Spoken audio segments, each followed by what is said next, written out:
और प्रसंग भगवान श्री कृष्ण की बाल लीलाओं में पूतनावध की लीला, सप्तासुर का उद्धार, श्री कृष्ण बलराम का नामकरण संस्कार, माखन चोरी लीला, ये प्रसंग आप सभी ने पूर्व में सुना। इससे का आगे का प्रसंग है, जब ये गोपियां प्रतिदिन यशोदा के पास शिकायत लेकर जाती थी कि कन्हैया चोर है, उसको चोरी करना छुड़ाओ, तो यशोदा मैया ने सोचा कि मैं अपने हाथ से माखन निकाल कर खिलाऊंगी तो कन्हैया की चोरी करने की आदत छूट जाएगी। आज यशोदा प्रातः काल से दधि मंथन करने लगी। प्रातः काल स्नान आदि से निवृत्त होकर रेशमी वस्त्र धारण कर दधि मंथन कर रही। यशोदा कौन है? ये उच्च कोटि का साधक है और दधि मंथन कर रही है, भगवान की सेवा में लगी है। मन से, वचन से, कर्म से भगवान की सेवा में लगी है। और ये रेशमी वस्त्र सूक्ष्म वासना का प्रतीक है। रेशमी वस्त्र पवित्र माना जाता है। प्रतिदिन यशोदा मैया लाला को जगाया करती थी, लेकिन आज कन्हैया बिना जगाए ही सोम जग कर मैया के पास चले आए। आज यशोदा को जगाना नहीं पड़ता, इसलिए कि भगवान भक्त के परिश्रम को देखकर बिना बुलाए चले आते हैं। मन से, वचन से, कर्म से भगवान की सेवा में लगा हुआ साधक, उसके परिश्रम को देखकर भगवान कृष्ण सुन चले आए और मथानी का दल पकड़ लेते, दधि मंथन करने के लिए निषेध कर रहे। कन्हैया बोले कि मैया मुझे बड़े जोर से भूख लगी है, स्तन पान कराइए।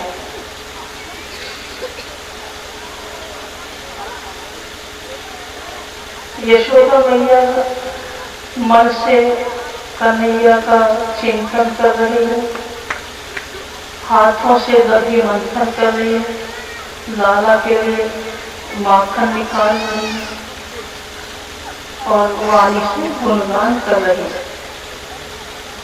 इसलिए भक्त के परिश्रम को देखकर भगवान बिना बुलाए चले आते हैं और मथानी का दल पकड़ लेते हैं कि मैया ये दधि मंथन करना बंद करो, मुझे स्तनपान कराओ, अर्थात कर्म करने के लिए निषेध कर रहे हैं।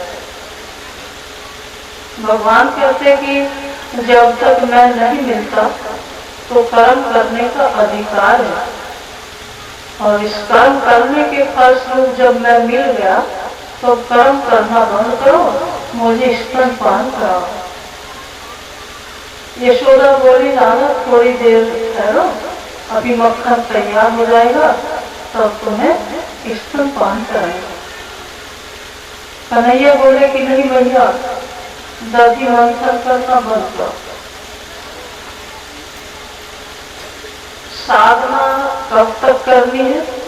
जब तक परमात्मा का साक्षात्कार न हो जाए। बहुत से कहते हैं कि हमने तो बहुत पूजा पाठ कर लिया, बहुत घंटा घड़ियाल बजाया, अब पूजा नहीं करेंगे, अपने आप ही सिद्ध बन जाते हैं। बताइए, पूजा पाठ, भक्ति, भजन आदि से मन उब जाता है। और इस पेट के घाट कितने अनाज के बोरे उतर गए, कभी भोजन से मन उबता है? कभी कहते हैं कि हमने बहुत भोजन कर लिया, हम नहीं करें। तो भोजन की कब तक आवश्यकता है? जब तक शरीर में प्राण है तब तक भोजन की आवश्यकता है, और तभी तक भजन की भी आवश्यकता है। जब तक परमात्मा नहीं मिल जाते तब तक भजन साधना करनी है। भक्ति का फल है परमात्मा का साक्षात्कार। परम धाम में पहुंचने पर वो साधना अपने आप छूट जाएगी। परम धाम में वहाँ साधना, भजन, भक्ति, पूजा पाठ करने की आवश्यकता नहीं है। इसका तो साक्षात फल है परम धाम की प्राप्ति, राजी महाराज की प्राप्ति। तो जब तक संसार में है और शरीर में प्राण है, जब तक परमात्मा नहीं मिल जाते, तो जब तक परम धाम में नहीं पहुंच जाते, तब तक हमें पूजा पाठ, ध्यान, स्मरण, चिंतन आदि साधना करनी ही पड़ेगी। तो भगवान कृष्ण कह रहे हैं कि मैया ये साधना बंद करो, दधि मंथन करना बंद करो, ये कर्म करना बंद करो। कर्म करने का अधिकार तब तक था जब तक मैं नहीं मिला था। तो इस कर्म के फलस्वरूप, साधना के फलस्वरूप मैं साक्षात मिल गया हूँ, तो कर्म करने का अधिकार नहीं। इधर कन्हैया जो बार दधि मंथन करने के लिए मना कर रहे हैं, तो यशोदा मैया दधि मंथन करना बंद कर दी और कन्हैया को गोद में बैठा कर स्तनपान करा रहे। पास में ही चूल्हे पर दूध उठाने के लिए रखी थी कि जब तक कन्हैया जग जाएगा तब तक ये दूध उठकर तैयार हो जाएगा और कन्हैया को पिलाएगा। आज कन्हैया ने मैया की परीक्षा लेना चाहा कि देखें मैया को मुझसे प्रेम है कि संसार के विषय पदार्थों से प्रेम है। तो कन्हैया ने क्या किया? योग माया के द्वारा चूल्हे की अग्नि को प्रज्वलित कर दिया, जिससे कि वो चूल्हे की अग्नि जब प्रज्वलित हुई तो दूध पात्र से उबल कर नीचे अग्नि में पड़ने लगा। मैया की दृष्टि दूध पर गई तो कन्हैया को गोद से नीचे उतार कर दूध बचाने के लिए दौड़ी। मैया की परीक्षा हो गई। कन्हैया समझ गए कि मैया को मुझसे प्रेम नहीं है, संसार के विषय पदार्थ से प्रेम है। तो कन्हैया ने क्या किया? पास में पत्थर का टुकड़ा पड़ा था, उठाकर बड़े जोर से मथानी में मार डाला। मथानी फूट गई, सारे आंगन में दही दही बिखर गया। ऐसा भगवान क्यों करते हैं? भगवान कहते हैं कि मुझे एक तरफ छोड़कर तुम अपने घर के कार्य संभालने जाओगे तो मैं तुम्हारे दूसरे काम और बिगाड़ दूंगा। उन्हें गुस्सा आ गया कि मैया मुझे एक तरफ छोड़कर क्यों गई, साथ लेकर क्यों नहीं गई। तो वो दूध बचाने दौड़ी, इधर और काम बढ़ा दिया, मथानी खोल डाली, सारे आंगन में दही।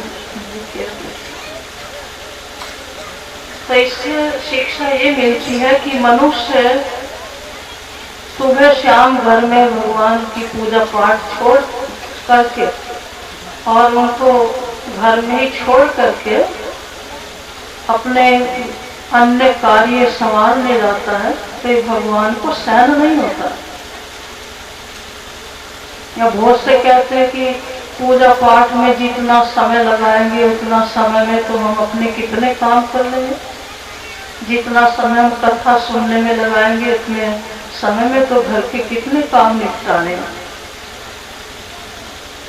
कहते हैं कि भगवान का भजन भक्ति करने की फुर्सत नहीं है, ये तो खाली व्यक्तियों का काम है, साधु महात्माओं का काम है, हमें तो बहुत काम धंधे है।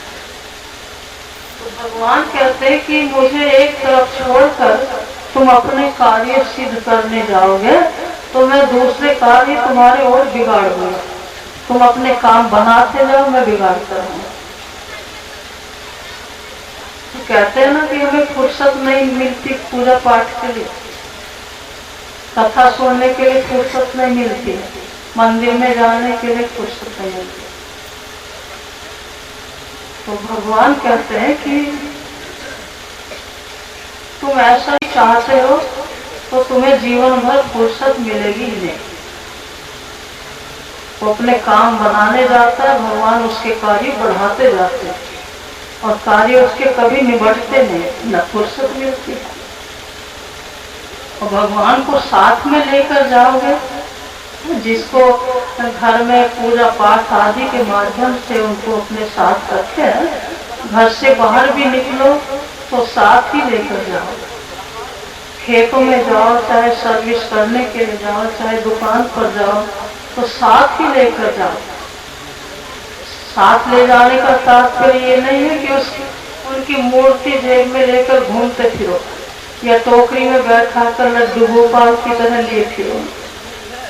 नाम चिंतन के माध्यम से साथ रखना, क्योंकि नाम भी नामी ब्रह्म का ही स्वरूप है। घर में प्रत्यक्ष पूजा कर रहे हैं, घर से बाहर जाओ तो नाम चिंतन के माध्यम से उसको अपने साथ लेकर जाओ।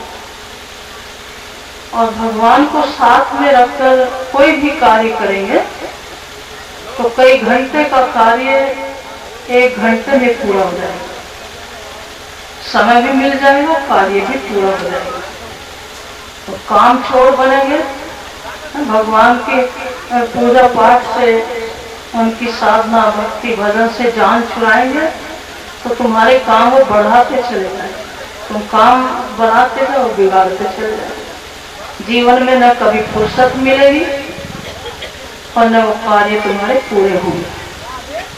इसलिए परमात्मा को घर में भी साथ रखो, घर से बाहर भी साथ रखो, नाम चिंतन के माध्यम से।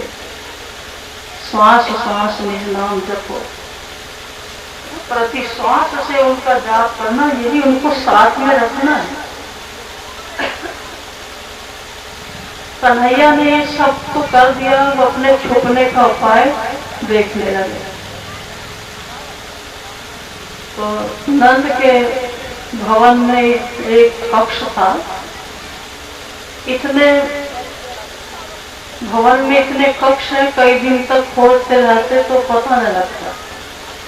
लेकिन एक कक्ष का दरवाजा बगीचे की ओर भी था और दूसरा दरवाजा भवन की ओर था। तो उसमें यशोदा मैया मक्खन निकाल कर मटों की सजा कर के उस कक्ष में रखती थी और उस कक्ष का दरवाजा हर समय बंद रहता था। कन्हैया नटखट है, कहीं मक्खन जूठा न कर दे, तो सदैव बंद रखती थी। आज उस कक्ष का दरवाजा खुला रह गया तो कन्हैया उसी कक्ष में प्रवेश कर रहा था। बगीचे की ओर का दरवाजा खोल लिया, देखा बाहर बगीचे में सखा खेल रहे हैं और बंदर भी वृक्षों पर बैठे।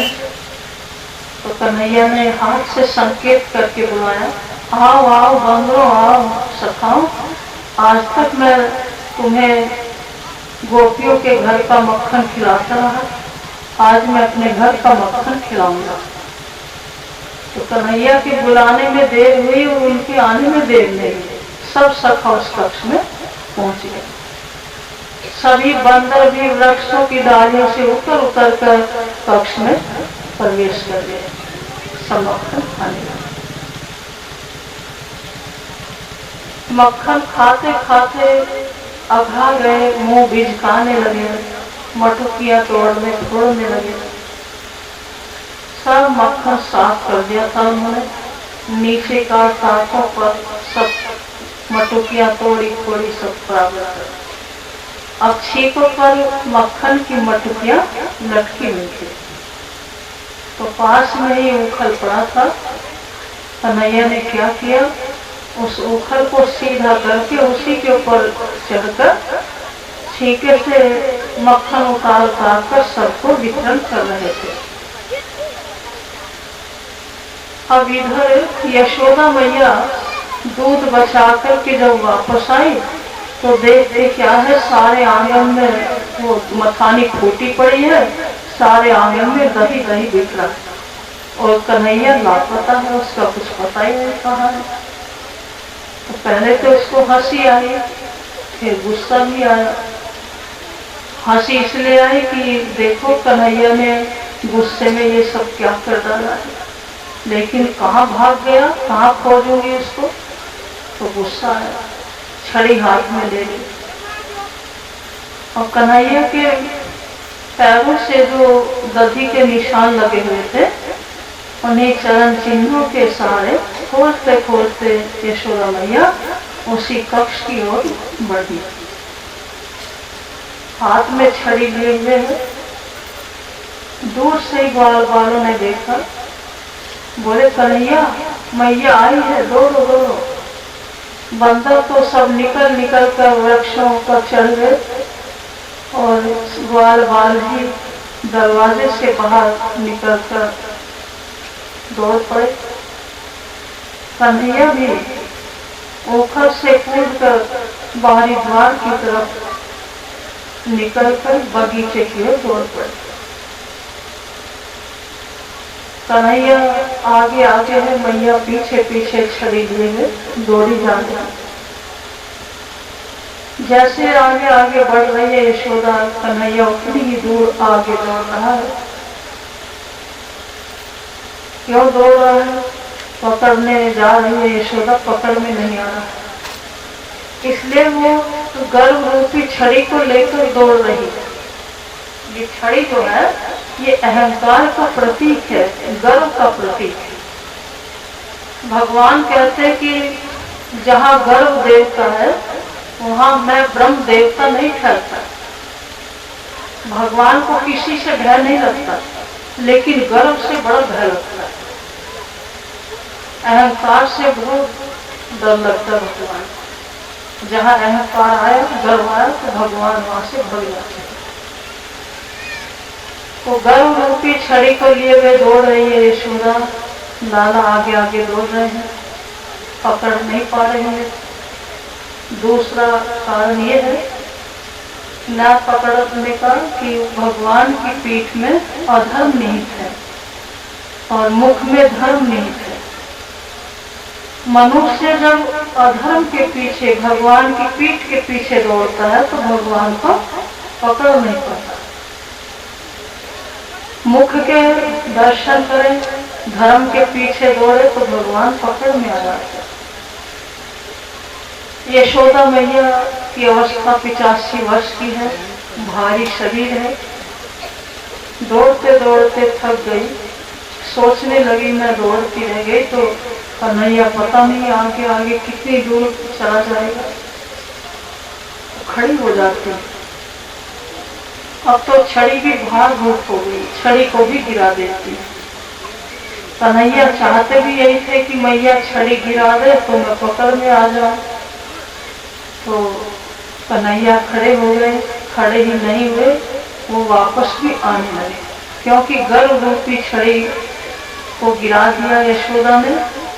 तो भगवान के मुख के दर्शन में धर्म के पीछे दौड़ी तो भगवान पकड़ में आ गए और कन्हैया का हाथ पकड़कर घर की ओर चल पड़े। कन्हैया भयभीति दृष्टि से बार बार यशोदा की ओर निहार रहे हैं। लाल लाल नेत्र कज्जल मिश्रित अश्रु प्रवाहित हो रहे हैं। रात्रि के समय माताएं बच्चों के नेत्रों में काजल लगा देती और प्रातः काल के समय जब सो के उठते हैं बच्चे तो दोनों आंखें मींज लेते हैं, आंखें हाथों से मींज लेते हैं, वो काजल कपोल तक आ जाता है। तो कन्हैया के नेत्रों में रात्रि में मैया ने काजल लगाया था और प्रातः काल के समय जब उठे तो आंखें मींचने लगे हाथों से, वो कपोल तक काजल आ चुका था। अभी हाथ में कुछ नहीं धुला, प्रातः काल से इसी प्रपंच में भगवान लगे। यशोदा मैया कन्हैया का हाथ पकड़े चले जा रही है और भयभीति दृष्टि से बार बार कन्हैया मैया को निहार रहे हैं। काल के भी महाकाल श्री कृष्ण, जो महाकाल भी जिन श्री कृष्ण से भयभीत रहता है, वो भगवान श्री कृष्ण आज हमारी दूसरी गोपी से भयभीत हो रहे हैं। यह है भक्ति की प्रधानता। वात्सल्य भक्ति भगवान को बांधती। दोनों नेत्रों से अश्रु प्रवाहित हो रहे हैं और बार बार देखने, पता नहीं मैया आज मुझे क्या दल गई। कथा के समय श्रोता आगे आने का प्रयास न करे। कथा से पूर्व में प्रणाम करने या कथा की समाप्ति करें, और बीच में जब आए तो जहां भी स्थान मिले वहीं बैठ करके वहीं से प्रणाम करके बैठे। कथा में व्यवधान होता है, इस बात का विषय ध्यान रखें।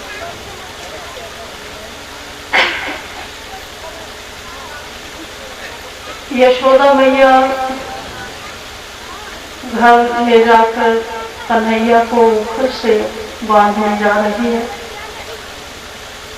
उखल क्या है? ये उत्कृष्ट खल, उच्च कोटि का दुष्ट है।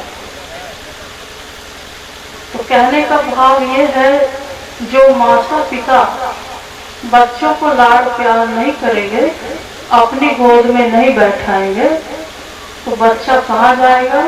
उखल के पास। उखल माने उत्कृष्ट फल, उच्च कोटि का दुष्ट, दुष्टों का संग करेगा। जो माता अपने बच्चे को गोद में नहीं बैठाएगी, लाड़ प्यार नहीं करेगी, तो बच्चा दुष्टों का संग करेगा। क्योंकि बालक को यदि दुष्ट व्यक्ति लाड़ प्यार करेगा तो उसी का संग करेगा। तो मैया कह रही है कि लाला तुम्हारे सभी अपराध सहन कर लूंगी, लेकिन दुष्ट का संग ही सहन नहीं करूंगी। जिस दुष्ट के साथ में रहकर तूने चोरी की है, मक्खन चुराया है, चल तुझे उसी से बांधूंगी। तो ओखल से बांधने गई। अब ओखल से जब जिस डोरी से बांध रही है वो 2 अंगुल छोटी पड़ जाती है। एक डोरी में दूसरी, दूसरी में तीसरी, तीसरी में चौथी बांधने का प्रयास कर रही है, फिर भी 2 अंगुल छोटी पड़ जाती है। 2 अंगुल छोटी पड़ने का तात्पर्य क्या है कि जब तक भक्त का परिश्रम न हो और भगवान की कृपा न हो तो भगवान बंधन स्वीकार नहीं करते। और दूसरा कारण भगवान क्यों नहीं बंध रहे हैं? यशोदा मैया कह रही है कि मैं लाला को बांधूंगी। वो गर्व के साथ कह रही है कि लाला को मैं बांधूंगी। तो भगवान किसी के बांधने से नहीं बंधते, वो साधन साध्य नहीं है, कृपा साध्य है। कहे कि हम उस साधना के माध्यम से हम भगवान को अपना बना सकते हैं, कभी संभव नहीं।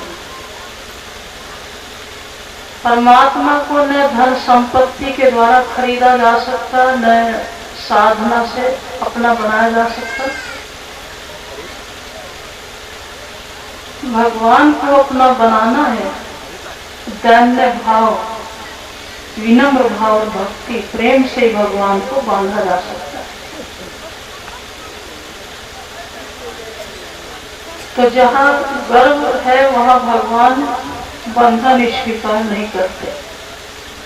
तीसरा कारण भगवान कृष्ण क्यों नहीं बंध रहे हैं? यहाँ ऐश्वर्य शक्ति और वात्सल्य शक्ति का झगड़ा है। वात्सल्य शक्ति भगवान को बांधना चाहती है और ऐश्वर्य शक्ति भगवान को बांधने देना नहीं चाहती।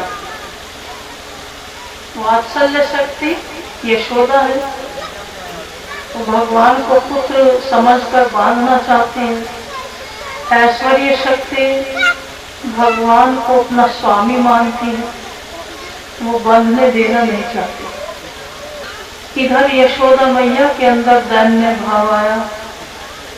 उसने सोचा लाला पता नहीं क्यों नहीं बन रहा है। जैसे ही दैन्य भाव आया तो भगवान को दया आई और तुरंत वो पहली ही रस्सी से बन गए। बोलो कृष्ण कन्हैया, बोलो दामोदर भगवान। इसलिए बन गए। भगवान कृष्ण ने ऐश्वर्य शक्ति से कहा कि हे ऐश्वर्य शक्ति, ये वात्सल्य शक्ति मुझे बांधना चाहती तो बांधने दो, क्योंकि मैं बंधन स्वीकार करने के लिए आया हूं और तुम्हारा कार्य तो द्वारिका में होगा, तुम यहाँ से विदा हो जाओ।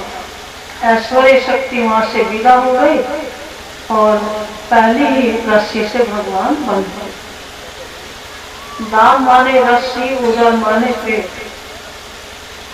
रस्सी के द्वारा पेट से बंधे थे, इसलिए कन्हैया का नाम दामोदर था। यशोदा मैया लाला को ऊखल से बांधकर अपने घर के कार्य में लग गई। इधर छोटे छोटे ग्वाल बाल सभी कन्हैया के पास आए, बोले कन्हैया तुम्हें तो बड़ा कष्ट हो रहा होगा भैया, ऊखल से बंधे खड़े हो। कन्हैया ने सोचा कि हाँ कहूँगा बेचारे ये भी दुखी हो जाएंगे, तो बोले कि सखा आज हम एक विचित्र लीला करेंगे। ये ऊखल है ना, ये गाड़ी है और इसको मैं बैल बनकर खींचूंगा और इस गाड़ी को खींचते हुए जो सामने यमलार्जुन के वृक्ष खड़े हैं उसके पास ले जाऊंगा। यमलार्जुन के वृक्षों के बीच से होकर मैं उधर निकल जाऊंगा और ऊखल इधर अटक जाएगा। मैं इतने जोर से झटका लगाऊंगा कि रस्सी टूट जाएगी और हम दूर जाकर खेलेंगे। आज कन्हैया ऊखल को गाड़ी बनाकर समबैल बनकर खींचते हुए यमलार्जुन के वृक्ष के पास पहुंचे। यमलार्जुन के वृक्षों के बीच से होकर कन्हैया निकल गए, ऊखल इधर ही अटक गया। उन्होंने इतने जोर से रस्सी को झटका लगाया, रस्सी टूट गई। वो वृक्ष तो नहीं उखड़े लेकिन रस्सी भी टूट गई। वो रस्सी नहीं टूटी, वृक्ष ही उखड़ गया। तो वृक्ष उखड़ जाने से उसमें से दो दिव्य पुरुष प्रकट। बोलो कृष्ण कन्हैया। सामने आ जाने से कथा में व्यवधान होता है। आप लोग इस बात का ध्यान रखें, माताओं को जो पीछे ही बैठा दें और जो प्रसाद वगैरह है बाद में ले आएंगे, लेकर पीछे बैठा। ध्यान भंग होता है।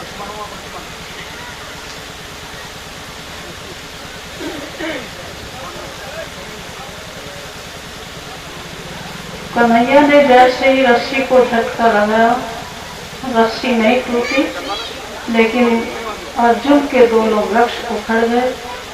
उनमें से दो दिव्य पुरुष प्रकट हो गए। भगवान श्री कृष्ण का चरण स्पर्श करके उनकी स्तुति करते वो उत्तर दिशा की ओर चले गए। यमलार्जुन के वृक्ष कौन है? ये पूर्व जन्म में यक्ष कुबेर के दो पुत्र थे, नल कुबेर और मणिग्रीव। एक बार ये सरोवर में अप्सराओं के साथ स्नान कर रहे थे। शराब के नशे में उन्मत्त होकर ये स्नान कर रहे थे। उधर से देव ऋषि नारद जा रहे थे। उनको देखकर अप्सराओं ने तो अपने अपने वस्त्र पहन लिए, लेकिन ये दोनों निर्लज्ज की भांति उसी प्रकार स्नान करते रहे। देव ऋषि नारद ने सोचा कि ये इतने उन्मत्त हो गए हैं धन के मद में, इतने उन्मत्त हो रहे हैं कि शिष्टाचार सभ्यता सब भुला बैठे, इनको उद्धार कैसे होगा? क्योंकि ऐसे व्यक्तियों को भजन भक्ति नहीं सूझता है। तो उन पर कृपा करने के लिए ऋषि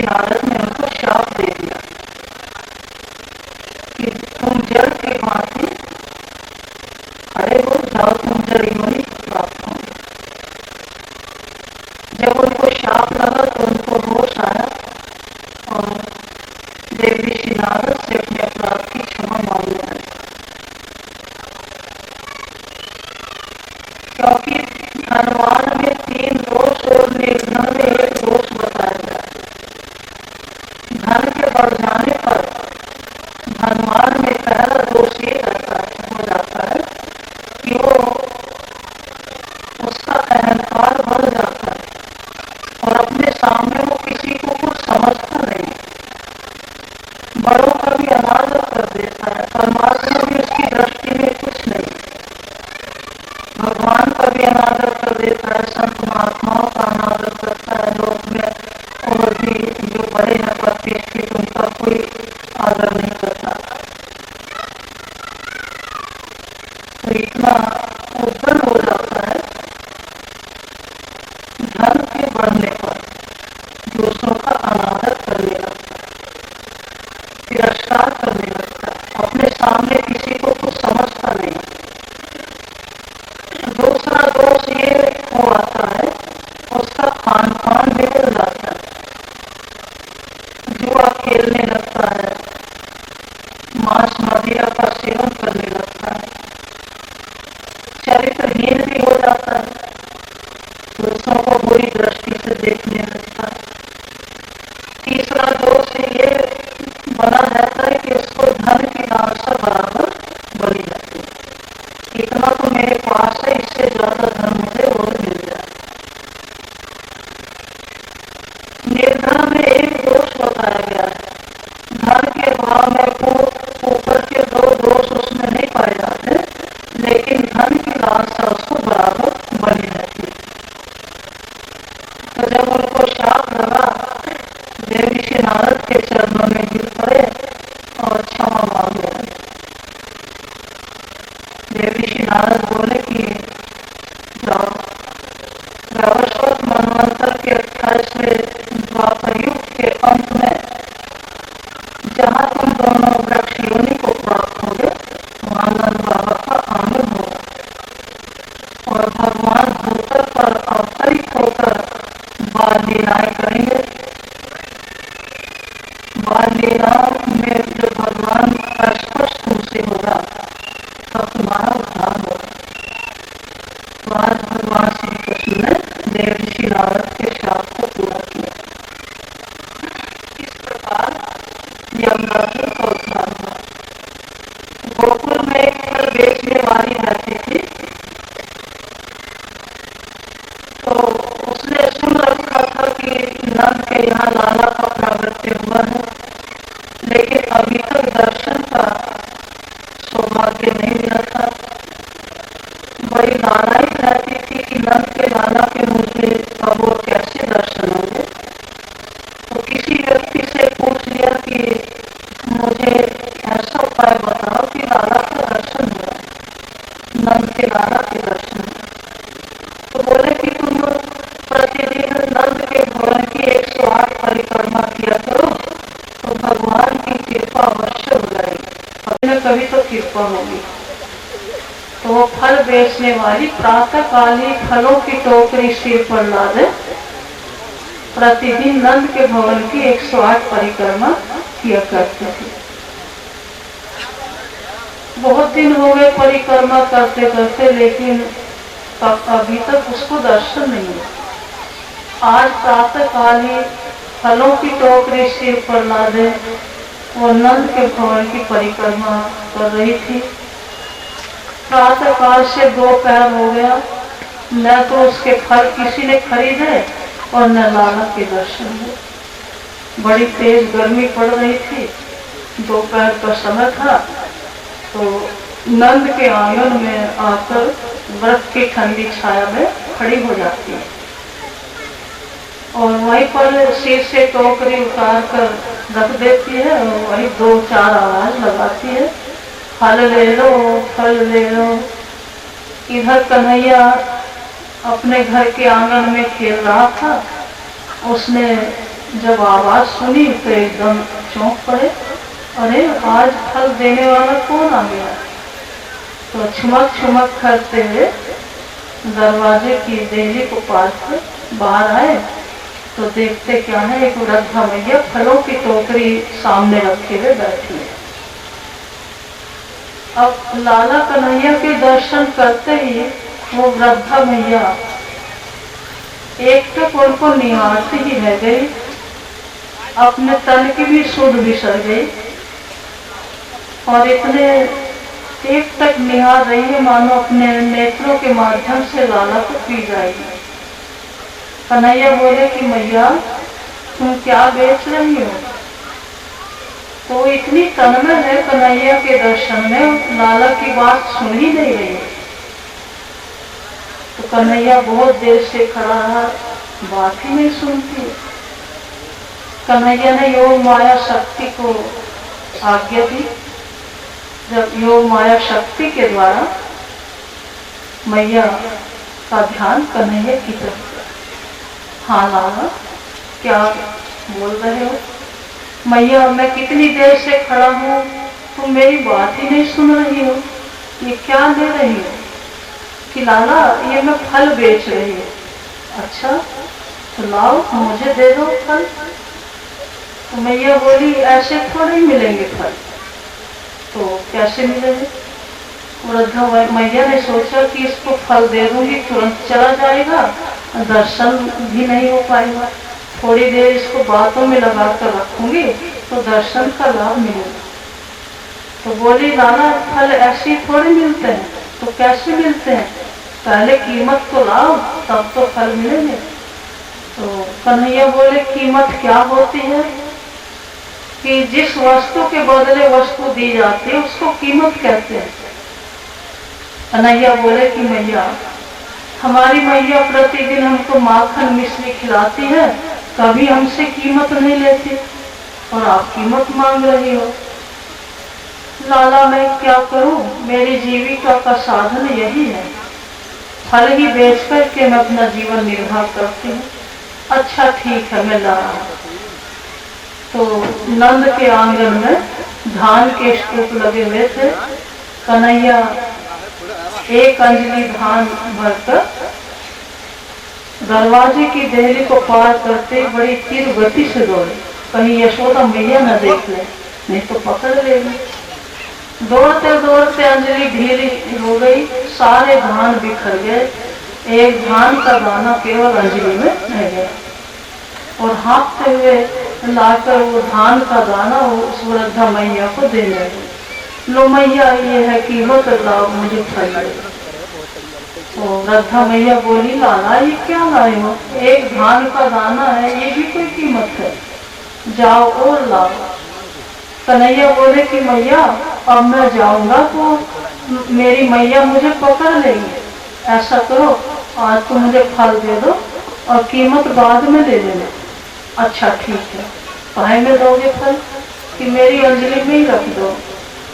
मैया बोले कि लाला तुम्हारी छोटी सी अंजलि है, एक अमरूद डालेंगे अंजलि भर जाएगी, बताओ कहाँ तुम रखोगे फल? बोले कि मैया जितने भी फल मेरी अंजलि में आए किसी को भर दो।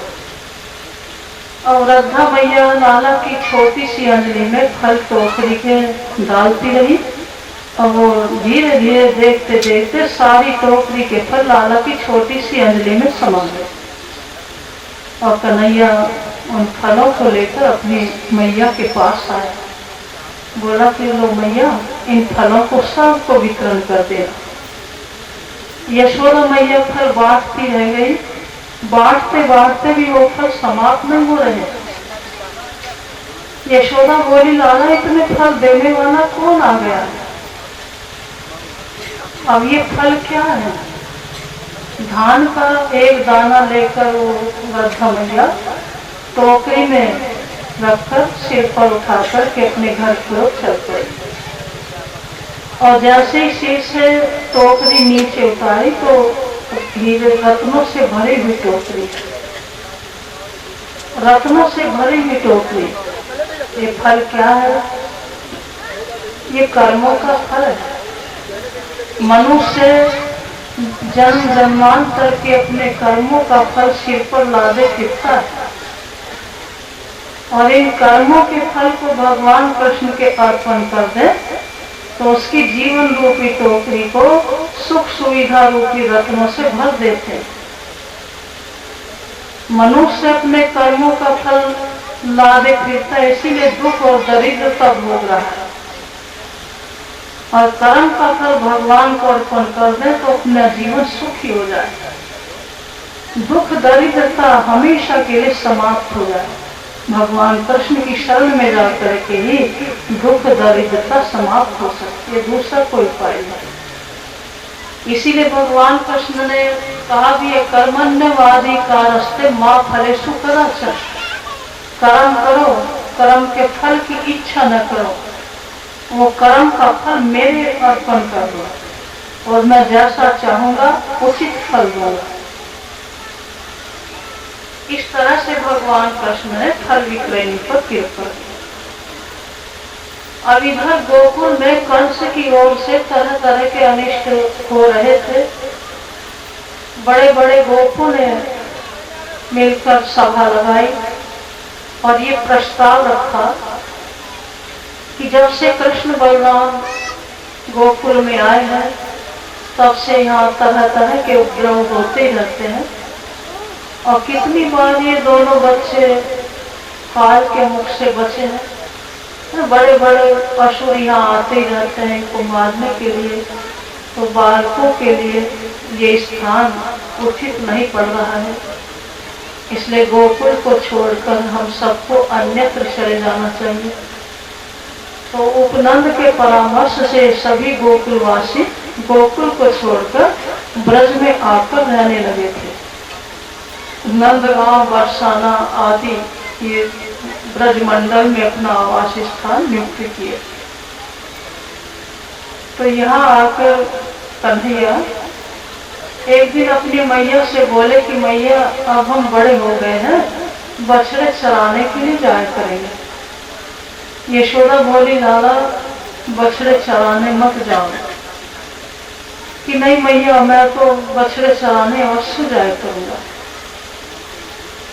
लाला जब आग्रह करने लगा तो यशोदा ने ग्वाल वालों को एकत्रित किया और बलराम से भी कहा कि देखो कन्हैया बछड़े चराने के लिए जाया करेगा और तुम सब साथ जाया करना और आसपास ही बछड़े चराकर शीघ्र ही घर लौट आया करना। तो आज कन्हैया वत्सपाल हुए। एक दिन ग्वाल वालों के साथ बछड़े चराने के लिए वन में गए तो वहां कंस का भेजा हुआ असुर बछड़े का रूप धारण करके अन्य बछड़ों में आकर मिल गए। अब उस नए बछड़े की इतनी दुर्गंध आ रही थी कि बछड़ों को सहन नहीं हुई। उसको देख करके दूर दूर भागने लगे। बलराम ने सोचा ये बछड़े क्यों भाग रहे हैं, लेकिन भगवान कृष्ण समझ गए कि ये वत्सासुर है, मुझे मारने की इच्छा से आया। तो कन्हैया धीरे धीरे चलकर वत्सासुर के पास पहुंच जाते हैं। पास में आने पर वत्सासुर ने बड़े जोर से अपने पिछले दोनों पैरों का प्रहार श्री कृष्ण के ऊपर किया। भगवान श्री कृष्ण ने क्या किया, उसके दोनों पिछले पैर पकड़कर बड़े जोर से घुमाकर पृथ्वी पर पटक दिया। इस प्रकार वत्सासुर का उद्धार हुआ। एक दिन कन्हैया ग्वाल वालों के साथ बछड़े चराने के लिए वन में गए तो ये बकासुर अपनी बहन पूतना का बदला लेने के लिए कृष्ण को मारने की इच्छा से आया था और कंस का ही भेजा हुआ था। यमुना के तट पर वो बगले का रूप धारण किए हुए खड़ा था। उसको देखकर सभी ग्वाल बाल आपस में कहने लगे कि सखाओ कल तो यहाँ कुछ भी नहीं था, आज यमुना के तट पर इतना बड़ा इतना विशाल बर्फ का सफेद पहाड़ कहाँ से आ गया। भगवान कृष्ण समझ गए कि ये बर्फ का पहाड़ नहीं तो बकासुर है जो विशाल बगले का रूप धारण करके आया। कन्हैया धीरे धीरे चलकर बकासुर के पास पहुंचे गए तो बकासुर ने क्या किया, अपनी चोंच से उठा करके कन्हैया को निगल गया। जब मुख में निगल गया तो कन्हैया ने अपने आकार को इतना तपाया कि बकासुर का कंठ जलने लगा और तुरंत उसने कन्हैया को मुख से बाहर उगल दिया। कन्हैया ने क्या किया, बकासुर के नीचे के चोंच पर पैर रखकर ऊपर का चोंच दोनों हाथों से पकड़कर ये तृणवत चीर डाला। इस तरह से बकासुर का उद्धार किया। एक दिन की बात है, कन्हैया ग्वाल बालों के साथ बछड़े चराने के लिए वन में गए। उन्होंने सखाओं से एक दिन पहले ही कह दिया था कि सखाओं, कोई भी घर भोजन करके नहीं जाएगा, सब अपने अपने घरों से भोजन के पात्र बंधवा लेना, भोजन लीला वन में ही होगी। तो प्रातः काल ही सभी ग्वाल बालों के सहित कन्हैया बछड़े चलाने के लिए वन में गए। प्रातः काल से दोपहर तक अनेक प्रकार की लीलाएं करते रहे। अब लीला कर खेलते खेलते ग्वाल बालों की दृष्टि एक स्थान पर पड़ गई जहाँ अघासुर और अजगर का रूप धारण किए हुए पड़ा था। उसका विशाल आकार था। कंस का भेजा हुआ ये असुर था जो कृष्ण को मारने की इच्छा से आया था। अजगर का रूप धारण किए हुए था। तो ग्वाल बालों ने आपस में वो बोले कि ये कोई वृंदावन की शोभा है। उसका इतना विशाल आकार था, ऊपर का ओष्ठ आकाश से स्पर्श कर रहा था, नीचे का ओष्ठ पृथ्वी से स्पर्श कर रहा था और बीच का भाग पर्वत की गुफा जैसी प्रतीत हो रही थी और लाल रंग की जीभ उसकी लंबी चौड़ी लाल रंग की सड़क जैसे प्रतीत हो रही थी। उसके दो नेत्र अंधकूप के समान प्रतीत हो रहे थे और उसके जबड़े पर्वत की कंदराएं जैसी प्रतीत हो रही थी। तो उसको देखकर ग्वाल बाल आपस में कहने लगे कि भैया ये तो वृंदावन की बड़ी भारी शोभा है, चलो आज इस पर्वत की गुफा के अंदर जाकर खेलेंगे।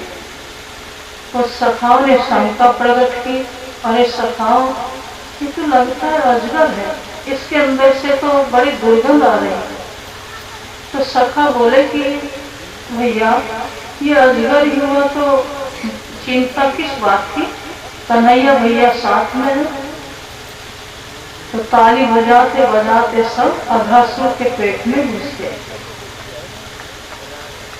कन्हैया दूर से ही खड़ा देख रहा था। उसने रोका, सखाओ ठहरो ठहरो, लेकिन वो कब मानने वाले थे। आज सखाओं के कारण कन्हैया को भी अघासुर के मुख में घुसना पड़ा। अभी अघासुर ने मुख बंद नहीं किया था। उसने सोचा कि हमारे स्वामी का जो शत्रु है कृष्ण, वो तो अभी रह ही गया है। जब मेरे मुख में प्रवेश करेगा तब मैं अपना मुख बंद करूंगा। आज भगवान कृष्ण को अघासुर के मुख में घुसना पड़ा। भगवान श्री कृष्ण जैसे अघासुर के मुख में प्रवेश किए तो अघासुर ने अपना मुख बंद कर दिया और भगवान ने अपना आकार इतना बढ़ाया कि अघासुर की श्वास रुक गई और उसकी प्राण वायु ब्रह्म रंग छोड़कर निकल गई और आकाश में वो प्राण ज्योति मंडलाने लगी। भगवान श्री कृष्ण ग्वाल बालों को के सहित अघासुर के मुख से बाहर निकले। अपनी अमृत वर्षनी दृष्टि से सींचकर सभी ग्वाल बालों को सचेत किया और अघासुर के प्राणों की ज्योति श्री कृष्ण के में ही समा गई। सखाओं ने देखा कि आज तो दोपहर हो गया है, कन्हैया आज तो बहुत सोए हुए, सोते सोते देखो कितना समय बीत गया है, अब तो बड़े जोर से भूख लगी है। कन्हैया ने कुछ नहीं बताया। उन सखाओं के साथ भोजन करने के लिए वो यमुना के तट पर आ गया। और यमुना के तट पर गोलाकार पंक्ति लगाकर के सभी बैठ गए। ग्वाल बालों के बीच में कन्हैया बैठे हुए हैं, पीताम्बर पहने हुए। उन ग्वाल बालों के बीच में कन्हैया की शोभा कैसी हो रही है। हरे लाल काले पीले ये सब वस्त्र पहने हुए ग्वाल बाल ऐसे लग रहे हैं जिस प्रकार कमल के पुष्प की रंग बिरंगी पंखुड़ियां। और कन्हैया पीताम्बर पहने हुए सबके बीच में बैठे हैं। ऐसे लग रहे हैं जैसे कि कमल के पुष्प के बीच का पराग है। ये शोभा भगवान कृष्ण के सहित ग्वाल बालों की हो रही है। सभी ने अपने अपने घरों से लाए हुए भोजन पात्र खोले और हाथ बढ़ा बढ़ा कर कन्हैया को भोजन सामग्री दे रहे। हंसी विनोद करते हुए सभी खा रहे हैं। श्री रामा नाम का एक सखा था, बोला कन्हैया हमारी मैया ने तो माखन मिश्री के लड्डू दिए, मखाने के लड्डू दिए। तो कन्हैया बोले कि अच्छा तुम्हारी मैया ने मखाने के लड्डू दिए, दिखाओ तो श्री रामा ने दे दिया, कन्हैया उसको खा लिया। कन्हैया बोले कि मेरी माँ ने तो माखन मिश्री के लड्डू दिए। श्री रामा बोले कि तुम भी अपने घर पर खिलाओ। तो माखन का लोंदा उठाकर श्री रामा के हाथ पर रख दिया और हाथ पर रखकर झट से उठाकर अपने मुख में ही डाल दिया। श्री रामा बेचारे खिसियाते रहे। एक सखा ने मधुमंगल को खीर पीने के लिए, खीर खाने के लिए, कन्हैया को एक सखा ने दही बड़ा खाने के लिए दिया। तो दही बड़ा लेकर कन्हैया बोले कि देखो देखो सखाओ, इसकी मैया दही बड़े जैसी गोल मटोल मोटी तगड़ी है और बात तो इसका बड़ा दुबला पतला है। ये बात सुनकर सभी सखा ठकाकर के हंसे। एक सखा ने मधुमंगल को खीर खाने के लिए दी। मधुमंगल ने सोचा मुख से उठाकर खीर पीने लगे। तो कुछ तो मुख के अंदर गई, कुछ पेट के बाहर बह गई। कन्हैया बोले अरे पेटू तू बड़ा चतुर है, तूने सोचा कि मुख से खीर देर से खाई जाएगी इसलिए पेट से भी पीने लगा है। तो सभी सखा बड़े जोर से ठठाकर हंस दिए। कन्हैया ने देखा कि सभी सखा मुझे अपने अपने घर की भोजन सामग्री दे रहे हैं, ये मधुमंगल तो कुछ भी नहीं ले रहा है। तो बोले कि मधुमंगल तू हमारे खाने के लिए अपने घर से कुछ लेकर नहीं आया। अब मधुमंगल बेचारा क्या लाता। मधुमंगल के जो माता पिता थे वो बड़े तपस्वी थे,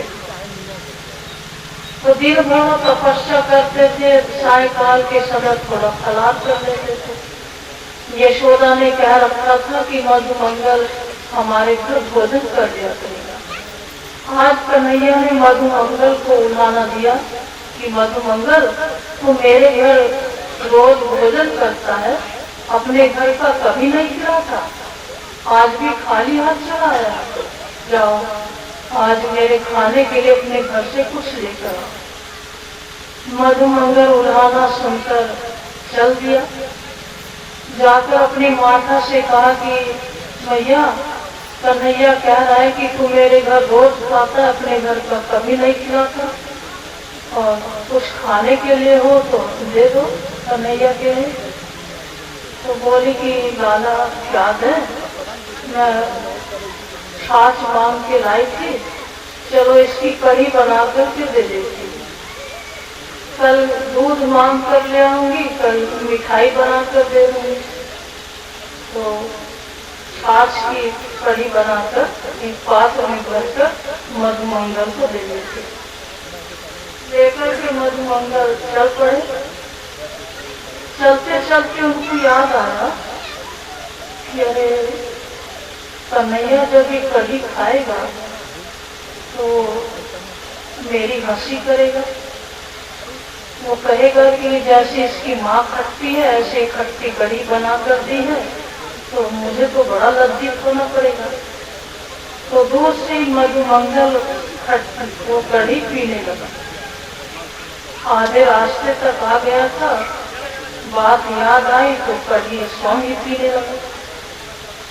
अब कन्हैया भोजन करते हुए कन्हैया की दृष्टि जब मधुमंगल पर गई तो उठे, पंक्ति से उठ करके भगे मधुमंगल की ओर। ये तो सारी खाए जा रहा है। बोले अरे ठहरो ठहरो, सब मेरे लिए भी तो छोड़ देना, मैंने अपने लिए खाने को मंगाया है, मुझे दिए बिना सब खाया जा रहा है। तो जब तक कन्हैया दौड़ कर गए मधुमंगल सारी कढ़ी पी गए। उसके मुख से कढ़ी लगी हुई थी। अब कन्हैया बोले कि अच्छा तुम सब खा गए, चलो तुम्हारे मुख से तो लगी है ना, तुम ब्राह्मण पुत्र हो, तेरी जूठन खाने से मेरी बुद्धि सुधर जाएगी। तो मधुमंगल का मुख चाटने लगे कन्हैया। और ठीक उसी समय ब्रह्मा जी भगवान की परीक्षा लेने के लिए आए। आज अघासुर का वध हुआ है, तो स्वर्ग में देवी देवता अप्सराएं भगवान की लीलाओं का गुणगान कर रहे थे। नृत्यगान हो रहा था जिसकी मधुर ध्वनि ब्रह्मलोक तक पहुंच रही थी। सुनकर के ब्रह्मा जी स्वर्ग में आए। बोले कि आप इतना मधुर संगीत किस उपलक्ष्य में सुना रहे हैं, किस खुशी में ये आपकी दुंदुभी बज रही है। स्वर्ग की दुंदुभी तभी बजती है जब देवताओं की विजय होती है। और यहाँ भगवान श्री कृष्ण तो देवताओं की भी परम देव है, साक्षात भगवान है, और प्रतिदिन उनकी विजय होती ही रहती है। और अप्सराएं देवियां उनका गुणगान करती रहती है। तो ब्रह्मा ने जब पूछा तो बोले कि आपको मालूम नहीं है, भूतल पर साक्षात पूर्ण ब्रह्म परमात्मा साधारण मानवों जैसी लीलाएं कर रहे। आज उन्होंने अघासुर का वध किया। तो ब्रह्मा ने सोचा तो कैसा ब्रह्म है, मैं भी देखता हूँ। तो ब्रह्मा उसी समय आए जिस समय भगवान कृष्ण मधुमंगल का मुख चाट रहे थे। अब ब्रह्मा उनको देखकर आश्चर्यचकित हो गए। सोचने लगे अरे ये कैसा ब्रह्म है, ये ग्वाल बालों की जूठन खाता फिरता है, इसके तन पे कपड़ा है ना, पैरों में जूती है, लठिया लेकर बच्चों के पीछे हियो करते फिरता है, धूल से दूषित है। ये कैसा ब्रह्म है? ये ब्रह्म नहीं है, ये तो ग्वाला है। यदि ये ब्रह्म होता तो किसी स्थान पर इसको प्रतिष्ठित किया जाता, स्तुति वंदना की जाती, आरती उतारी जाती, इसका गुणगान किया जाता। ये ब्रह्म नहीं है। यदि ये ब्रह्म है तो मैं इसकी परीक्षा लेकर देखता। ब्रह्मा भगवान श्री कृष्ण की परीक्षा लेने के लिए चले। जो ब्रह्मा गोलोक धाम में भगवान श्री कृष्ण से अवतार धारण करने की प्रार्थना किए थे, श्री कृष्ण के पर ब्रह्म स्वरूप में जिन्होंने कंस के कारागार में गर्भ की स्तुति की थी, आज वही ब्रह्मा भगवान श्री कृष्ण की साधारण लीलाओं को देखकर विमोहित हो गए। उनमें साधारण बालक बुद्धि कर बैठे। तो मनुष्य तो श्री कृष्ण के पर ब्रह्म स्वरूप को समझ ही कैसे सकता है। ब्रह्मा सोचने लगे कि यदि ब्रह्म है, मैं इनकी परीक्षा लेकर देखता। तो पास में ही बछड़े चल रहे थे। हरी हरी घास के प्रलोभन से हाँकते हुए ब्रह्मा उन बछड़ों को ले जाकर पर्वत की गुफा में बंद कर दिए और वहां से शीला लगा दिया। इधर भोजन करते हुए ग्वाल बालों की दृष्टि पास में ही चलते हुए बछड़ों पर गई, तो दूर तक भी बछड़े दिखाई नहीं दे रहे थे। बोले तो नहीं, हमारे बछड़े यहाँ चल रहे थे, अब दिखाई नहीं दे रहे। कन्हैया बोले कि सखाओ, बछड़ों को खोजने के लिए सभी जाएंगे तो भोजन में व्यवधान होगा, इसलिए आप भोजन चालू रखो, मैं भी बछड़ों का पता लगा कर आता हूँ। इधर भगवान कृष्ण एक हाथ में दही भात का ग्लास है, अंगुलियों में चेटी का चार है, बगल में सिंह है और एक हाथ में लपुटिया है, पेट में बांसुरी है, कंधे पर कमरिया है। इस वाले वेश में वो बछड़ों को खोजने के लिए चलते। कभी कभी बछड़ों को पुकारते हैं, कभी कभी दही भात का ग्लास मुख में डाल देते हैं। ये पका हुआ चावल ही भात कहलाता है, जो भक्त का प्रतीक है। ये सात्विक भाव का प्रतीक है। पका हुआ चावल भात कहलाता है। भगवान इस लीला से ये दर्शाते हैं कि जो सात्विक भक्त हैं, उन भक्तों का आधार मैं बना रहता हूँ। उन भक्तों का जीवन मेरे हाथ में होता है। भक्तों के आधार स्वरूप भगवान होते हैं। जो सात्विक भक्त होते हैं, पवित्र भक्त होते हैं, सभी दोषों से रहित होते हैं। ये चावल सात्विक अन्न कहलाता है, जो भक्तों का प्रतीक है। दूर तक भी बछड़ों को खोजने पर कहीं पता न लगा, तो इधर ब्रह्मा ने क्या किया, भोजन करते हुए सभी ग्वाल बालों को वहां से अलक्षित कर दिया। अब बछड़ों को खोजते हुए पुनः इधर आकर देखते हैं, उधर बछड़े नहीं मिले। इतने इधर आकर देखा, सभी सखा भी गायब है। भगवान कृष्ण सोच विचार में पड़ गए कि ये सब क्या कोशिश है। योग माया के द्वारा उन्होंने जान लिया कि ये सब ब्रह्मा की ही करतूत है। जो ब्रह्मा भगवान से अवतार धारण करने की प्रार्थना किए थे, आज वही भगवान की परीक्षा लेने के लिए चले। भगवान श्री कृष्ण ने सोचा, अकेला मैं ब्रज में जाऊंगा, सभी गोपियां पूछेंगी हमारे बच्चों को कहाँ छोड़ के आए हो, तो क्या जवाब दूंगा। उन्होंने क्या किया, जितने भी ग्वाल बाल थे और जैसे भी आकार प्रकार के थे, सभी ग्वाल बालों के रूप श्री कृष्ण ने प्रकट कर दिए। ग्वाल बालों के रूप में भी कृष्ण प्रकट हो गए और बछड़ों के रूप में भी कृष्ण प्रकट हो गए। उनकी लपुटिया, छीके, वस्त्र, आभूषण सब रूपों में कृष्ण ही प्रकट। और भगवान कृष्ण ग्वाल बालों के साथ बछड़ों को चराते हुए संध्या के समय अपने घर लौटते। प्रतिदिन का नियम था इन गोपियों का, अपने बालकों से इतना प्यार नहीं करती थी, लाड़ नहीं करती। भगवान श्री कृष्ण के ही रूप माधुरी का दर्शन करने के लिए वो लालच रहती थी और कन्हैया के दर्शन करके ही वो अपने घर के कार्यों में लगती थी। आज सखियों ने कन्हैया की ओर नहीं देखा, अपने अपने बाल बालों को, बच्चों को दौड़ करके अपने गले से लगाती, उनसे लाड़ प्यार करती। इन गैयों का नियम था कि प्रतिदिन कन्हैया के दर्शन करके ही वो घास खाती और जल पीती थी। और भगवान श्री कृष्ण को वात्सल्य भाव से गैया चाटने लगती थी। लेकिन आज गैयों ने कन्हैया की ओर नहीं देखा, दौड़कर अपने अपने बछड़ों को अपने गले से लगाती हैं, उनको चाटती हैं।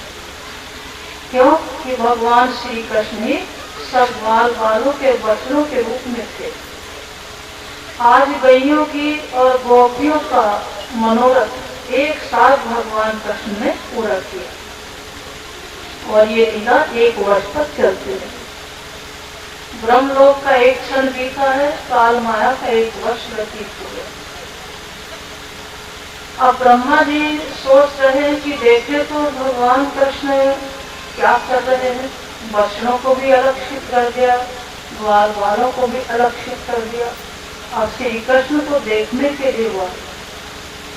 श्री कृष्ण ने एक लीला की। उन्होंने क्या किया, जब ये ब्रह्मा भगवान कृष्ण को देखने आए कि देखे तो ये क्या कर रहे हैं, तो श्री कृष्ण ने ब्रह्मा का रूप धारण किया और ब्रह्मलोक में पहुंच गए। और पार्षदों से कहा कि अरे पार्षदों, आजकल नकली ब्रह्मा इधर उधर घूम रहा है, यहाँ आने पर उसकी मरम्मत अच्छी तरह से कर देना। और ऐसा कहकर ब्रह्मा जी के सिंहासन पर विराजमान है। अब ब्रह्मा जी जब इधर से लौट कर जाते हैं ब्रह्मलोक में, अब ब्रह्मा जब जाने अंदर पहुंचने लगे तो पार्षदों ने कहा कि ठहरो, आप कौन हो? ब्रह्मा बोले कि आप मुझे नहीं जानते हो, मैं ब्रह्मा हूँ। पार्षद बोले हम आपको खूब अच्छी तरह से जानते हैं, आप नकली ब्रह्मा हो और हमारे असली ब्रह्मा तो अपने सिंहासन पर विराजमान है। अधिक आग्रह करोगे तो अच्छी तरह से मरम्मत कर देंगे। अब ब्रह्मा को आश्चर्य हुआ कि ये क्या कौतुक है। अब ब्रह्मलोक में बाहर ही ब्रह्मा जी समाधिस्थ हो गए। अब समाधि में बैठे हुए क्या देख रहे हैं कि भगवान कृष्ण मेरा रूप धारण किए मेरे सिंहासन पर बैठे। और गोलोक धाम में भी वो दृश्य देखा ब्रह्मा ने, जब ब्रह्मा विष्णु महेश देवता भगवान श्री कृष्ण गोलोक की नाथ से अवतार धारण करने की प्रार्थना कर रहे। इधर कारागार में भी स्तुति करते हुए ब्रह्मा ने वो दृश्य देखा। नंद बाबा के आंगन में खेलते हुए कन्हैया को देखा। ग्वाल बालों के साथ बछड़े चलाते हुए भगवान कृष्ण को देख रहे। आज भगवान श्री कृष्ण ने ब्रह्मा को अपनी सर्वव्यापकता का अनुभव कराया। मनुष्य कहता है ना कि कण कण में भगवान है, तो कण कण में भगवान किस प्रकार है, इसका अनुभव, अपनी सर्वव्यापकता का अनुभव ब्रह्मा को कराया।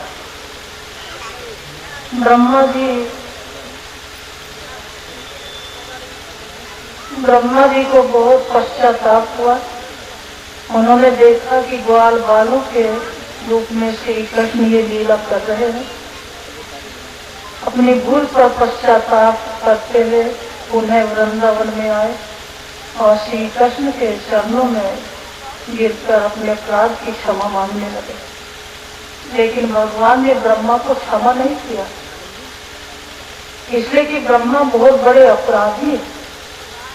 भोजन में व्यवधान किया, भोजन करते हुए सखाओं को भगवान कृष्ण से बिछड़ा दिया है, उनको अलक्षित किया।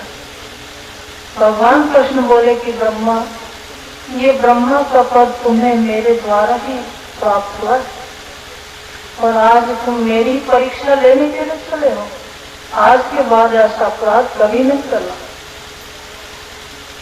इस प्रकार भगवान श्री कृष्ण ने ब्रह्मा के मोह को दूर किया था। भगवान श्री कृष्ण अब कुछ बड़े हो गए हैं। 5 वर्ष की अवस्था हो चुकी थी कन्हैया की। छठे वर्ष का प्रारंभ हो रहा था। तो एक दिन यशोदा मैया से बोले कि मैया, अब हम बड़े हो गए हैं, बछड़े नहीं चराएंगे, अब तो गैया चराने के लिए दूर वन में जाया करेंगे। यशोदा बोली, लाला गैया चराने के लिए तो बहुत दूर जाना पड़ेगा और पैरों में कांटे कंकड़ गड़ेंगे, इसलिए जाना है तो जूती पहन के जाना। कन्हैया बोले कि मैया, हमारी गैयों को भी जूती पहनाओ तो हम भी पहनेंगे। तो यशोदा बोली, लाला 9 लाख गैया हैं, एक एक गैया के 4-4 पैर हैं, इतनी जूतियां कहाँ से लाएंगे? कन्हैया बोले तो हम भी जूती नहीं पहनेंगे, क्योंकि ये गैया हमारी स्वामी है और हम सेवक हैं। तो स्वामी के सामने कहीं सेवक जूती पहनता है? तो भगवान श्री कृष्ण जब तक ब्रजमंडल में रहे हैं, उन्होंने 3 नियमों का बराबर पालन किया। पहला नियम ये था, उन्होंने सिर के केस कभी नहीं उतरवाए। दूसरा नियम ये कि उन्होंने सिले हुए वस्त्र कभी नहीं पहने। और तीसरा नियम ये था, उन्होंने पैरों में कभी जूती नहीं पहनी। इन 3 नियमों का पालन आज भी बहुत से संत महापुरुष ब्रज में पालन करते आए हैं, जिनमें हमारे परम गुरुदेव भी थे। गुरु जी ने आजीवन इन 3 नियमों का बराबर पालन किया। कभी सिर के केस नहीं उतरवाए, कभी सिले हुए वस्त्र नहीं पहने और जूते कभी नहीं पहने। आज भी बहुत से संत हैं जो इन 3 नियमों का बराबर पालन करते हैं। भगवान श्री कृष्ण कार्तिक मास के शुक्ल पक्ष की अष्टमी से गोचारण लीला प्रारंभ की थी। गोपाष्टमी कोई गोपाल बने थे। एक दिन की बात है, गैया चराने के लिए ग्वाल बालों के साथ ही वन में गए। वहाँ ताड़ वन में जब जाते हैं, ताड़ वन के बड़े मधुर स्वादिष्ट फल लगते थे। तो ग्वाल वालों ने कन्हैया से कहा कि कन्हैया, यहाँ पास में ताड़ वन है, उसके बड़े मधुर और स्वादिष्ट फल हैं, लेकिन धेनुकासुर नाम का जो गधा है वो उन फलों को न स्वयं खाता है न खाने देता है। तो हमारी तो बड़ी इच्छा है कन्हैया, उन फलों को खिला दो। तो धेनुकासुर कौन है? घर में वस्तु भले सड़ जाए लेकिन दूसरे को खाने के लिए न दे, वो धेनुकासुर गधा। जिससे दूसरे का सुख न देखा जाए वो धेनुकासुर कहलाता है। तो पहले तो एक ही धेनुकासुर था, आज तो घर घर में धेनुकासुर गधे हो रहे हैं। दूसरे के सुख को देखकर जलने वाला, दूसरे की प्रतिष्ठा को देख करके कुढ़ने वाला, ईर्ष्या करने वाला, वो धेनुकासुर है। जो अपना ही अपना सुख देखता है, दूसरे का सुख जिससे न देखा जाए, वो धेनुकासुर गधा कहलाता है। तो भगवान श्री कृष्ण ने बलराम के द्वारा धेनुकासुर का उद्धार कराया था, इसलिए कि वो प्रहलाद के वंश का था। और भगवान ने हिरण्यकश्यप के उद्धार करने के बाद प्रहलाद को यही वरदान दिया था कि तुम्हारे वंश में आज के बाद में किसी का वध नहीं करूंगा। तो ये धेनुकासुर बलि का पुत्र था, साहसी। हिरण्यकश्यप के पुत्र या प्रहलाद, प्रहलाद के पुत्र विरोचन, विरोचन के पुत्र बलि, बलि का पुत्र था साहसिक। तो साहसिक गंधमादन पर्वत के ऊपर तिलोत्तमा अप्सरा के साथ विहार कर रहा था। गंधमादन पर्वत की गुफा में बैठकर दुर्वासा ऋषि तप कर रहे थे। तो उनकी आवाज सुनकर इनकी तपस्या में भंग हुआ। तो गुफा से निकलकर बाहर आए तो देखा बड़े जोर जोर से आवाज कर रहे हैं। तो दुर्वासा ऋषि ने शाप दे दिया कि तुम गधे की भांति यहाँ आवाज कर रहे हो, जाओ गर्दभासुर हो जाओ, धेनुकासुर हो जाओ। तो दुर्वासा ऋषि के शाप से ये धेनुकासुर हुआ था। और तिलोत्तम जिसका उद्धार भगवान कृष्ण ने स्वयं न करके बलराम के द्वारा कराया।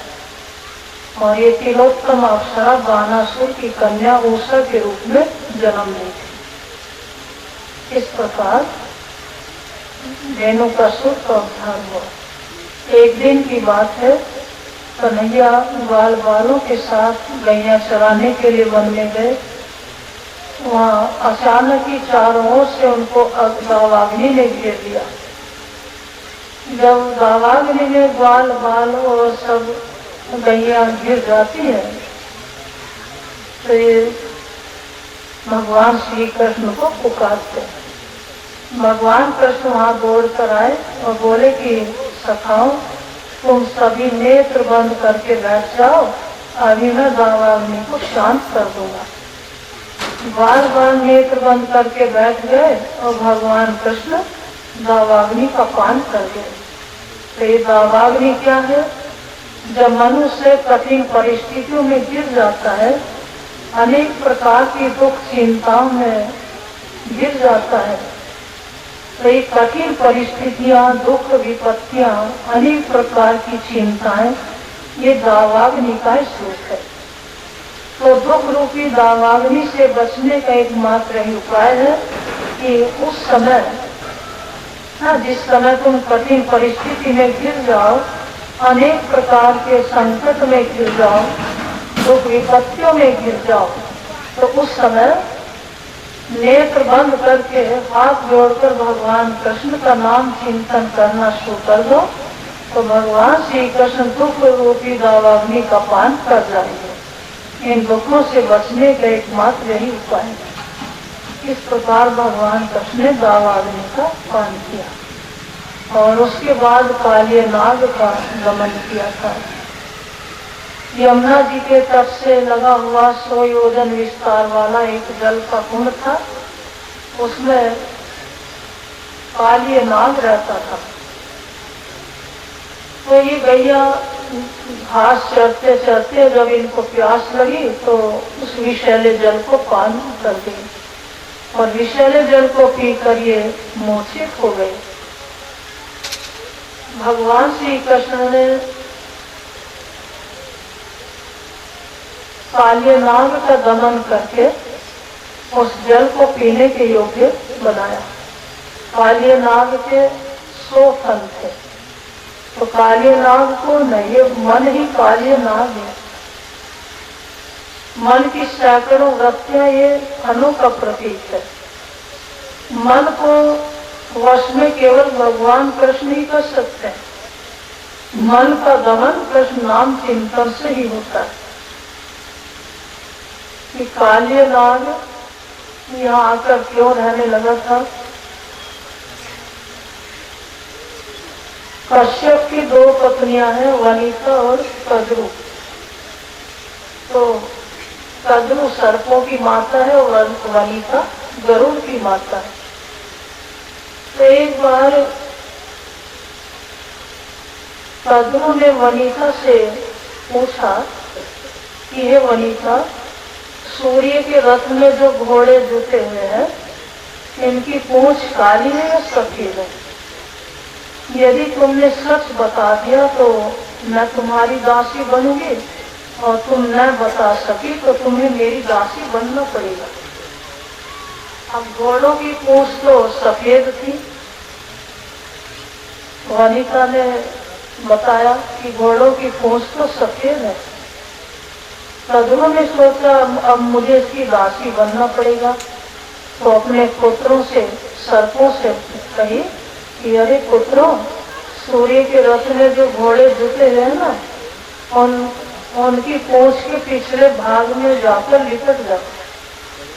तो सर्प घोड़ों की पूंछ के पिछले भाग में जाकर लिपट गए।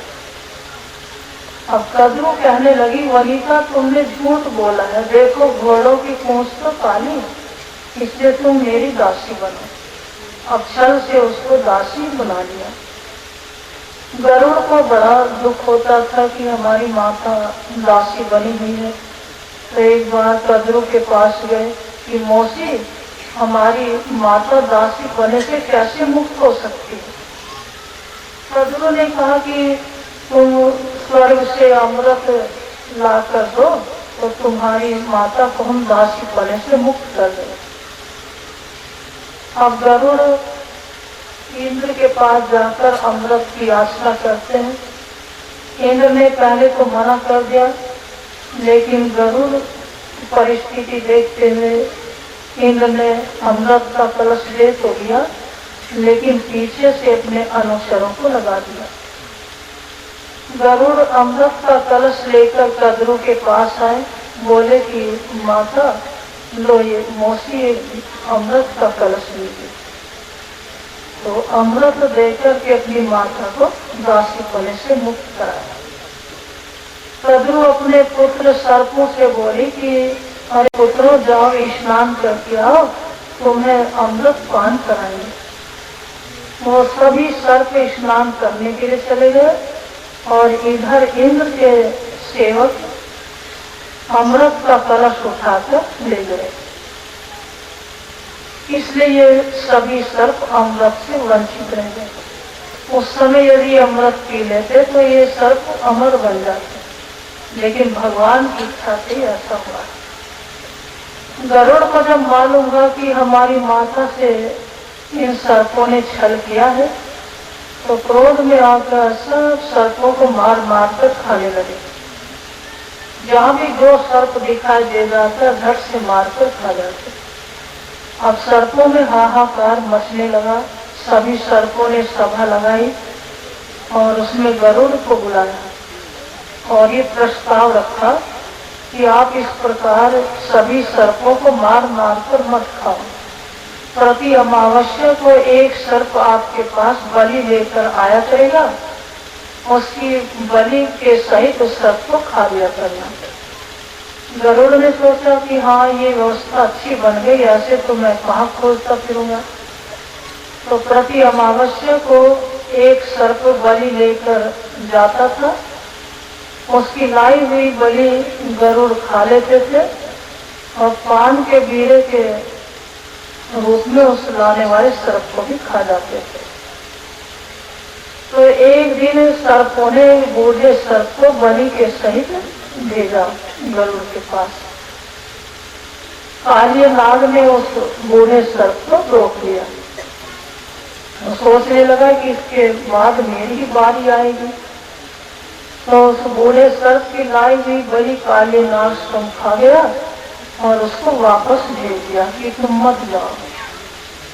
अब जब गरुड़ को मालूम हुआ, काले नाग को वो अपने पंखों से प्रताड़ित करने लगे।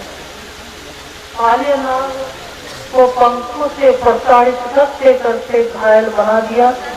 अब काले नाग अपने छुपने का स्थान खोजने लगा। अब जहाँ भी जा रहा है वहीं गरुड़ पीछे लगा है। अब काले नाग उस जल के कुंड में, जो जल का कुंड था यमुना जी के सटा हुआ 100 योजन विस्तार वाला, उसी में जाकर छुप गया। काले नाग को मालूम था कि यहाँ गरुड़ नहीं आ पाएंगे, इसलिए कि सोमरी ऋषि का शाप लगा है, यहाँ मेरी सुरक्षा हो जाएगी। तो वहां जा करके छुप कर रहने लगा और उसके विष की ज्वाला से उस कुंड का जल रात दिन खोलता रहता था। सोमरी ऋषि उस कुंड के तट पर बैठ, यमुना के तट पर बैठकर तप कर रहे थे और उस जल के कुंड में ये गरुड़ मछली मार मार कर खा रहे थे। सोमरी ऋषि ने मना किया लेकिन नहीं माने। तो सोमरी ऋषि ने उनको श्राप दे दिया गरुड़ जी को कि आज के बाद तुम यहाँ आओगे तो मर जाओगे। इसलिए वहाँ गरुड़ नहीं जाते थे। इस बात को काली नाग जानता था, वहां पर रहने लगा। भगवान श्री कृष्ण ने काले नाग को नाच कर उनको ब्रह्मनगदीप में जाने की आज्ञा दी। बोले कि प्रभु मुझे गरुड़ से बड़ा भय है। भगवान बोले कि तुम्हें गरुड़ से कोई भय नहीं है, क्योंकि तुम्हारे मस्तिष्क पर मेरे चरणों की छाप पड़ी है ना। अब गरुड़ तुम्हें कुछ नहीं करेंगे, क्योंकि जिसको मैं अपना लेता हूँ संसार में किसी प्रकार का उसको भय नहीं लगता। अब तुम यमुना द्वीप पे चले जाओ। भगवान श्री कृष्ण की प्रेरणा से काली नाग में 3 करोड़ नील कमल भी लाकर दिए थे, जो नंद बाबा के द्वारा कंस ने मंगवाए थे, और भगवान श्री कृष्ण ने नंद बाबा के द्वारा कंस के पास भेजा। इस प्रकार यहाँ काली नाग का दमन भगवान कृष्ण ने किया और उस कुंड के जल को पीने के योग्य बनाया। उस कुंड का नाम पड़ा है काली है। बोलो श्री कृष्ण कन्हैया। भगवान श्री कृष्ण ने गोचारण लीला करते हुए अनेक असुरों का उद्धार किया, प्रलंबासुर का उद्धार किया। इस प्रकार गोचारण लीला यहाँ संक्षेप में कहकर इस कथा को यह विराम दिया जाता है। इसके आगे का जो प्रसंग है आप सभी कल प्रातः काल के समय सुनते। बोलो श्री कृष्ण कन्हैया, श्री कृष्ण कन्हैया लाल की, श्री सतगुरु महाराज की, श्री प्राणनाथ प्यारे आज के आनंद जय। Hello hello.